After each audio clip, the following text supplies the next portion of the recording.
কুড়িগ্রামে হবে ভুটানের অর্থনৈতিক অঞ্চল, থিম্পুতে বার্ন হাসপাতাল করবে বাংলাদেশ, সমঝোতা স্মারক সই। 25শে মার্চের গণহত্যায় জাতির ঘৃণা, ফিলিস্তিনে শান্তি প্রতিষ্ঠার আহ্বান প্রধানমন্ত্রী শেখ হাসিনার। ঈদের আগেই শ্রমিকদের বেতন বোনাস পরিশোধের অনুরোধ, অসন্তোষ ঠেকাতে সতর্ক আইনশৃঙ্খলা বাহিনী।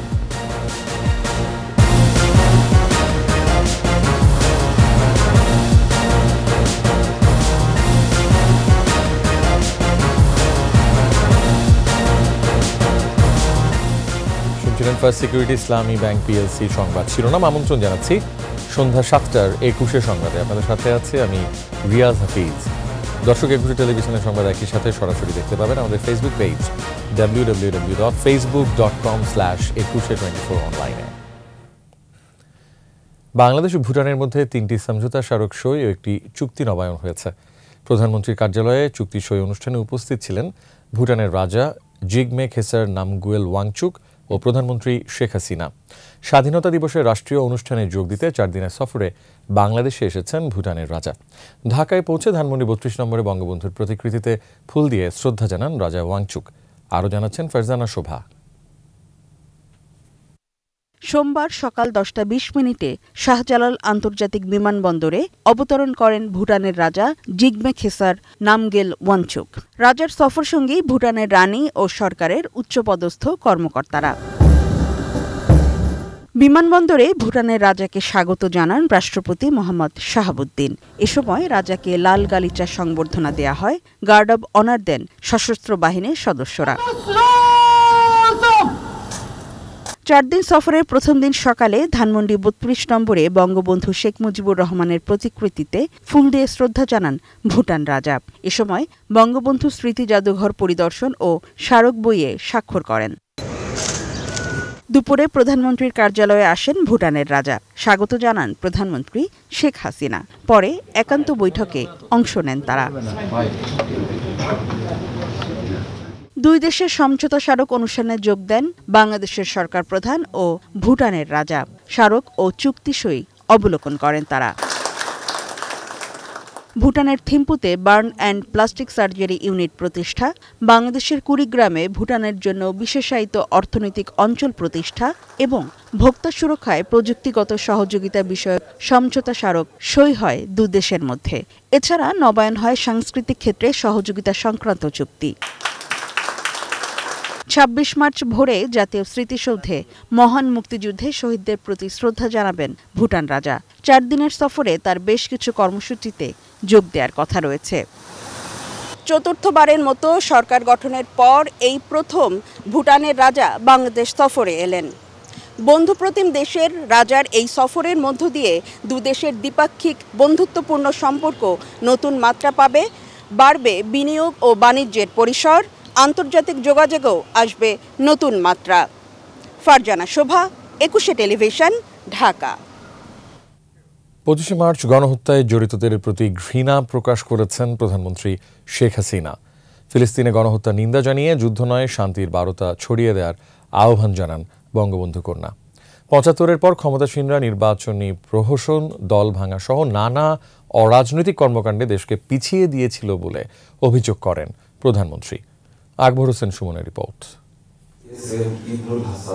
মহান মুক্তিযুদ্ধের চেতনায় অসাম্প্রদায়িক বাংলাদেশ বিনির্মাণে স্বাধীনতা ও মুক্তিযুদ্ধ, শিক্ষা, সংস্কৃতি, শিল্প, সাহিত্য, বিজ্ঞান, প্রযুক্তি, জনকল্যাণ ও গবেষণায় যাদের অসামান্য অবদান, তাঁদের প্রতি রাষ্ট্রের সর্বোচ্চ সম্মানসূচক স্বীকৃতি স্বাধীনতা পদক।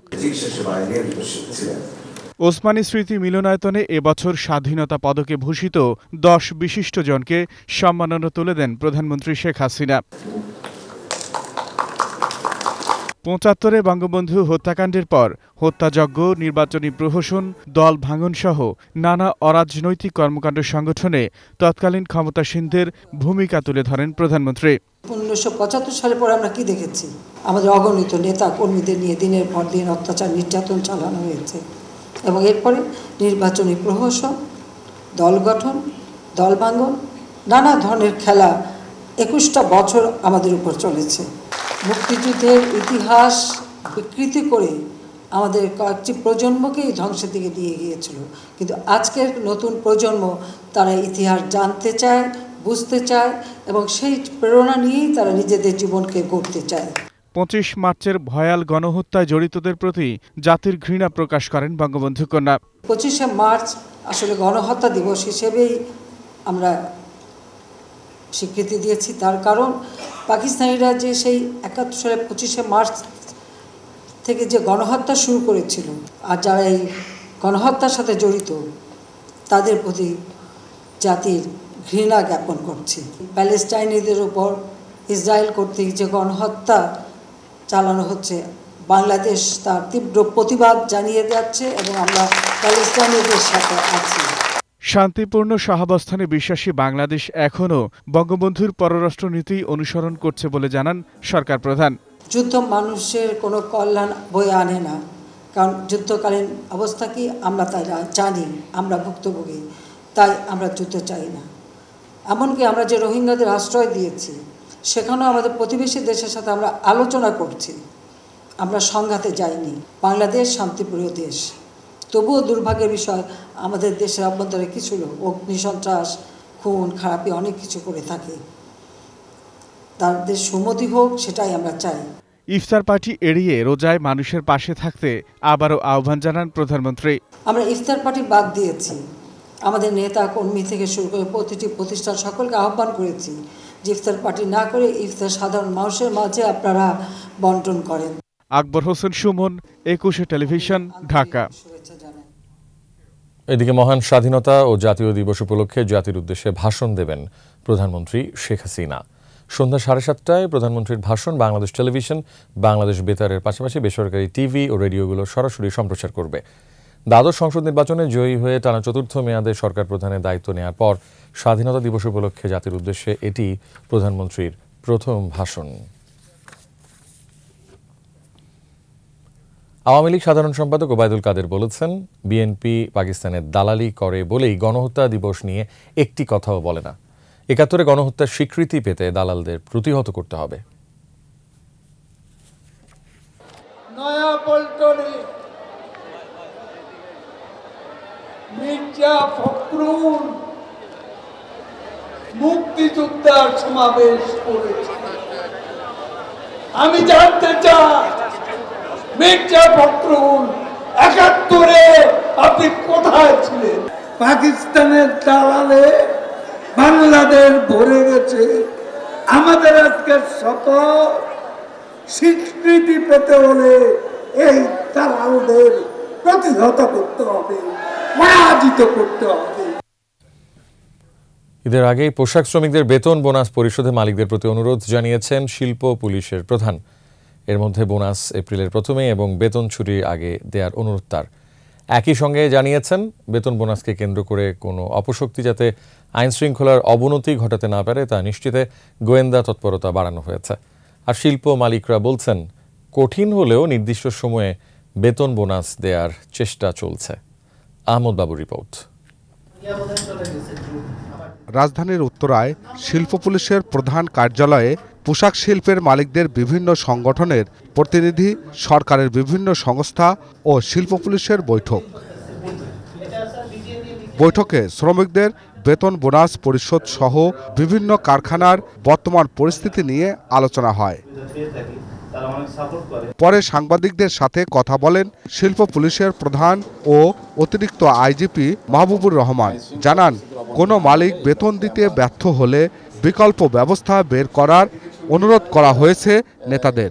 বোনাস প্রত্যেকটি শ্রমিক যেন মাসের শুরুতেই পায়, আমরা প্রত্যাশা করব। মালিক যারা আছেন তাদেরকে অনুরোধ করব বোনাসটা যেন যথাসময়ে পায়। শ্রমিক যেন ঈদের বেতন নিয়ে যেতে পারে, এই ব্যবস্থা মালিক সংগঠন যারা আছেন তারা করবেন। এই শ্রমিকদের বেতন ভাতাকে কেন্দ্র করে কোনো গোষ্ঠী, কোনো শক্তি কোনো রকম ভ্যান্ডালিজমের সুযোগ না পায়, আমাদের ইন্ডাস্ট্রি কলকারখানা যেন অক্ষত থাকে, এই জন্য আমরা চেষ্টা করব।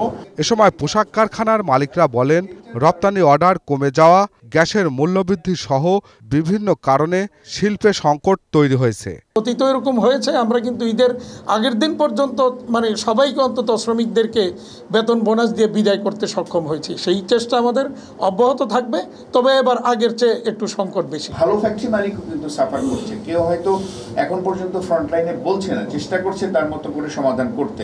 তো আপনাদেরকে অনুরোধ করব যে একটা ফ্যাক্টরি মালিক পারতপক্ষে কোনোভাবেই যে একটা সুস্থ ফ্যাক্টরি মালিক কিন্তু তার বেতন বা বোনাস বাকি রাখে না।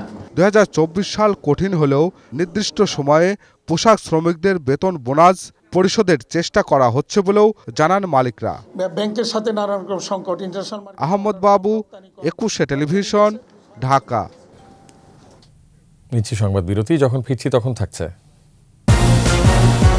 ঈদ ফ্যাশনে বৈচিত্র্য, গরমের কারণে আরামদায়ক পোশাকে গুরুত্ব।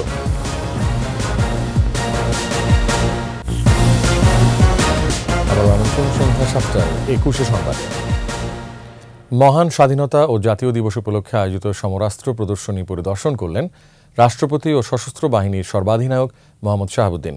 রাজধানী তেজগাঁওয়ে জাতীয় প্যারেড স্কোয়ারে এই প্রদর্শনীতে রাষ্ট্রপতিকে স্বাগত জানান সেনাবাহিনী প্রধান জেনারেল SM শফিউদ্দিন আহমেদ, নৌবাহিনী প্রধান অ্যাডমিরাল M নাজমুল হাসান, বিমান বাহিনী প্রধান air chief marshal Sheikh Abdul Hannan এবং সশস্ত্র বাহিনীর principal staff officer lieutenant general Mizanur Rahman Shamim.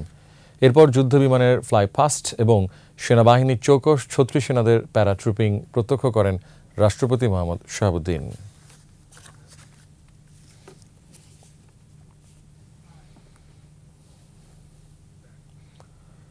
এবার বিশেষ আয়োজন বিকাশ ঈদ কেনাকাটা।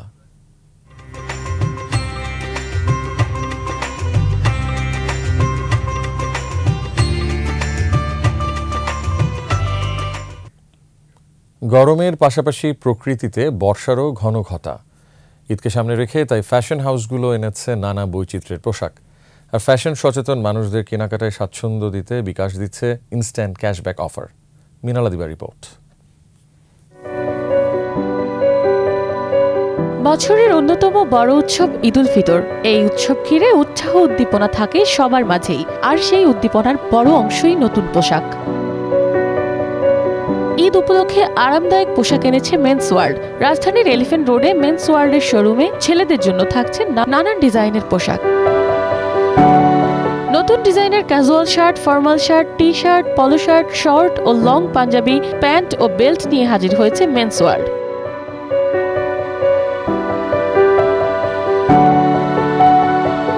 এক্সক্লুসিভ পাঞ্জাবি আছে আমাদের এখানে, কাবলি সেট আছে সব বয়সী লোকদের জন্য। মেন্সল নতুন পাঞ্জাবি যেমন আপনার কাবলি সেট।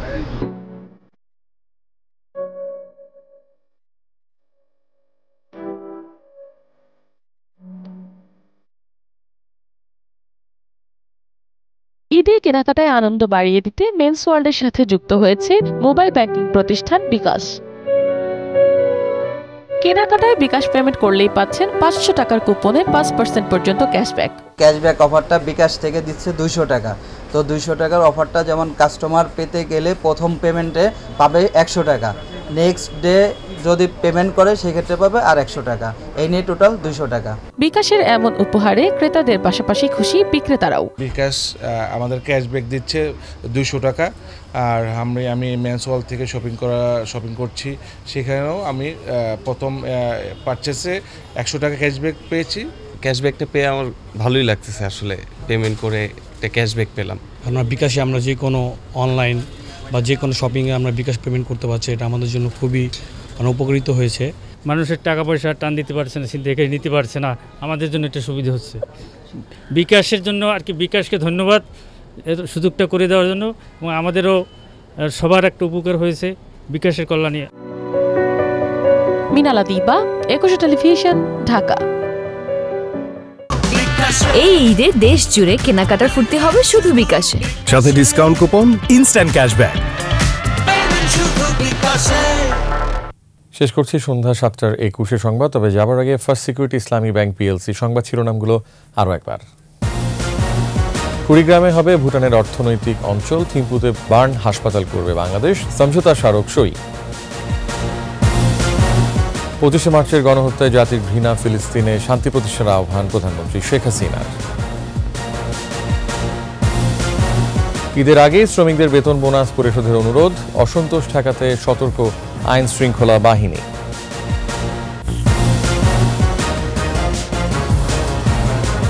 সর্বশেষ খবর জানতে ডায়াল করুন 2021 নম্বরে আর ভিজিট করুন ekushe-tv.com ওয়েবসাইটে।